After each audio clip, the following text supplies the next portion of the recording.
بسم اللہ الرحمن الرحیم۔ بیوی کے ساتھ کثرت سے ہم بستری کرنے والوں، پہلے نبی پاک صلی اللہ علیہ وآلہ وسلم کا یہ فرمان ضرور سن لو۔ حضور صلی اللہ علیہ وآلہ وسلم نے فرمایا، مرد کا پانی سفید ہوتا ہے اور عورت کا پانی زرد۔ جب دونوں آپس میں ملتے ہیں تو مرد کا مادہ منویہ عورت کی منی پر غالب آ جاتا ہے، اللہ کے حکم سے بیٹا پیدا ہوتا ہے۔ اور جب عورت کا پانی یعنی مزید معلومات جاننے کے لیے ویڈیو کو آخر تک ضرور دیکھیے گا۔ محترم ناظرین، آج کی اس ویڈیو میں ہم آپ کو بیوی سے مباشرت یعنی ہم بستری کے حوالے سے کچھ باتیں بتائیں گے اور ساتھ میں یہ بھی بتائیں گے کہ بیوی سے مباشرت کتنی بار کی جا سکتی ہے۔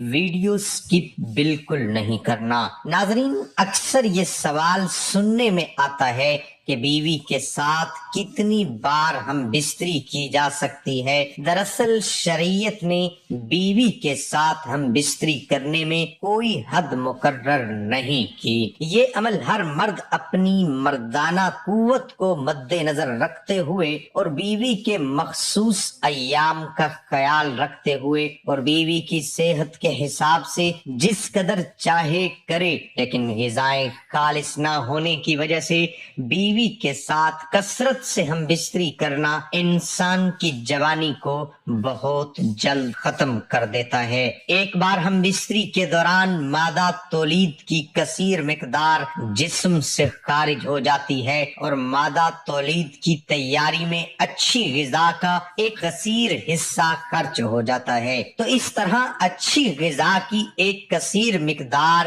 ایک مرتبہ ہم بستری کرنے میں استعمال ہو جاتی ہے۔ مادہ تولید کی کمی کے باعث بعض اوقات انسان کی صحت پر بہت برا اثر پڑتا ہے اور انسان مختلف بیماریوں کا شکار بھی ہو سکتا ہے۔ ایسی بیماریوں میں سے ایک اہم بیماری سرعت انزال ہے۔ اگر انسان اس بیماری میں مبتلا ہوگا تو اس کے جنسی اعضاء کی قوت جاتی رہے گی اور ہم بستری کے لطف سے محروم ہوتا جائے گا۔ جنسی اعضاء کی قوت میں کمی کے باعث میاں بیوی کے باہمی تعلق میں ناخوشگواری اور رنجش پیدا ہونے لگے گی۔ ہمارے بزرگوں کا فرمانا ہے کہ زیادہ ہم بستری کے سبب انسان کے اعضاء رئیسہ مثلا دماغ، دل، جنسی اعضاء اور گردے وغیرہ متاثر ہونے لگتے ہیں، جو انسان کی شدید جسمانی اور ذہنی کمزوری کا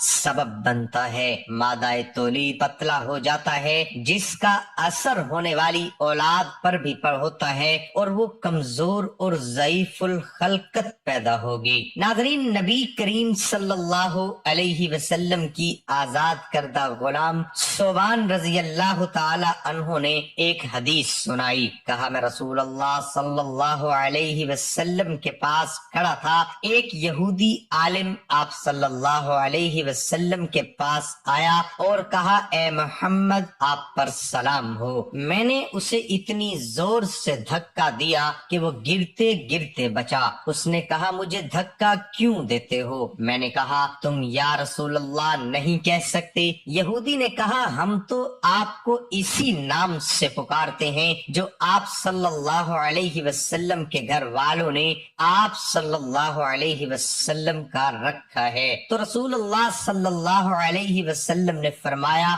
یقیناً میرا نام محمد صلی اللہ علیہ وسلم ہے جو میرے گھر والوں نے رکھا ہے۔ یہودی بولا، میں آپ سے پوچھنے آیا ہوں۔ رسول اللہ صلی اللہ علیہ وسلم نے اسے فرمایا، اگر میں تمہیں کچھ بتاؤں گا تو کیا تمہیں اس سے فائدہ ہوگا؟ اس نے کہا، میں اپنے دونوں کانوں سے توجہ سے سنوں گا۔ تو رسول اللہ صلی اللہ علیہ وسلم نے ایک چھڑی جو آپ کے پاس تھی زمین پر آہستہ آہستہ ماری اور فرمایا پوچھو یہودی جس دن زمین دوسری زمین سے بدلے گی اور آسمان بھی بدل جائیں گے تو لوگ کہاں ہوں گے؟ رسول اللہ صلی اللہ علیہ وسلم نے فرمایا وہ پل صراط سے ذرا پہلے اندھیرے میں ہوں گے۔ اس نے پوچھا سب سے پہلے کون لوگ گزریں گے؟ آپ صلی اللہ علیہ وسلم نے فرمایا فقراء مہاجرین۔ یہودی نے پوچھا جب وہ جنت میں داخل ہوں گے تو انہیں کیا پیش کیا جائے گا؟ آپ صلی اللہ علیہ وسلم نے فرمایا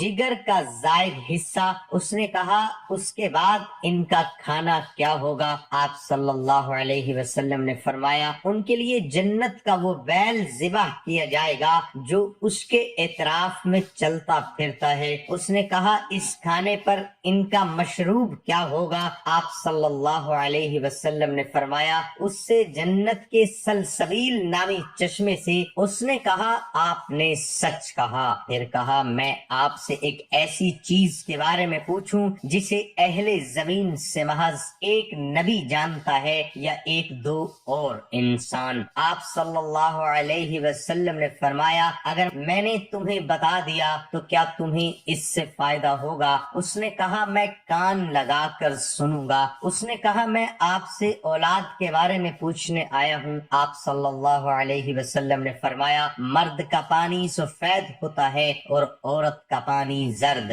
جب دونوں ملتے ہیں اور مرد کا مادہ منویہ عورت کی منی پر غالب آ جاتا ہے تو اللہ کے حکم سے دونوں کے ہاں بیٹا پیدا ہوتا ہے، اور جب عورت کی منی مرد کی منی پر غالب آ جاتی ہے تو اللہ عز و جل کے حکم سے دونوں کے ہاں بیٹی پیدا ہوتی ہے۔ یہودی نے کہا آپ نے واقعی صحیح فرمایا اور آپ یقیناً نبی ہیں۔ پھر وہ پلٹ کر چلا گیا۔ رسول اللہ صلی اللہ علیہ وسلم نے فرمایا اس نے مجھ سے جس چیز کے بارے میں سوال کیا اس وقت تک مجھے اس میں سے کسی چیز کا علم نہ تھا، حتیٰ کہ اللہ تعالیٰ نے مجھے اس چیز کا علم عطا کر دیا۔ ناظرین آئیے ہم بستری کے بارے میں رسول کریم صلی اللہ علیہ وسلم کی چند احادیث کے بارے میں جانتے ہیں۔ رسول اللہ صلی اللہ علیہ وسلم سے ازل یعنی اخراج کے وقت علیحدہ ہو جانا کے بارے میں پوچھا گیا۔ آپ صلی اللہ علیہ وسلم نے فرمایا ہر منی کے قطرے سے بچہ پیدا نہیں ہوتا، اور جب اللہ تعالیٰ کسی چیز کو پیدا کرنے کا ارادہ فرما لیتا ہے تو اسے کوئی چیز روک نہیں سکتی۔ حدیث پاک میں آتا ہے کہ جس طرح حرام صحبت پر گناہ ہے اسی طرح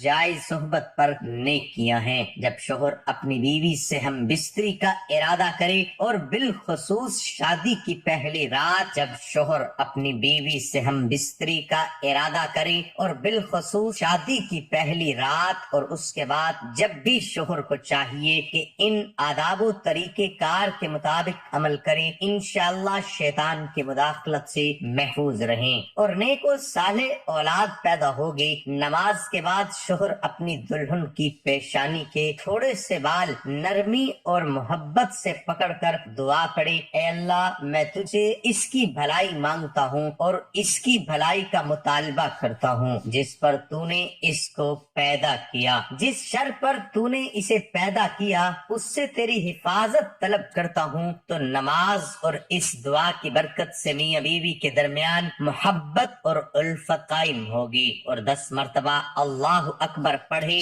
اور سورہ اخلاص 1 مرتبہ پوری پڑھے۔ اللہ پاک سے دعا ہے کہ اللہ پاک ہم سب کو شریعت کے مطابق زندگی گزارنے کی توفیق عطا فرمائے۔ اللہ پاک ہماری تمام خامیاں اور کمی کوتاہیاں معاف فرمائے، اور دعا ہے کہ اللہ پاک تمام شادی شدہ جوڑوں کو جو بے اولاد ہیں سب کو اولاد کی نعمت سے مالا مال فرمائے۔ اللہ پاک سے دعا ہے کہ جو بے روزگار ہیں ان کی بے روزگاری دور فرمائے، اور جو تنگ دست ہیں ان کو رزق کثیر عطا فرمائے۔ دعا ہے کہ اللہ تعالی ہم سب کو شریعت کے مطابق زندگی گزارنے کی توفیق عطا فرمائے، اور ہم سب کو 5 وقت نماز با جماعت ادا کرنے کی توفیق عطا فرمائے، اور ہم سب کو دین حق پر چلنے کی بھی توفیق عطا فرمائے، اور ہمیں دنیا میں بھی کامیاب فرمائے اور آخرت میں بھی کامیاب فرمائے۔ آمین ثم آمین۔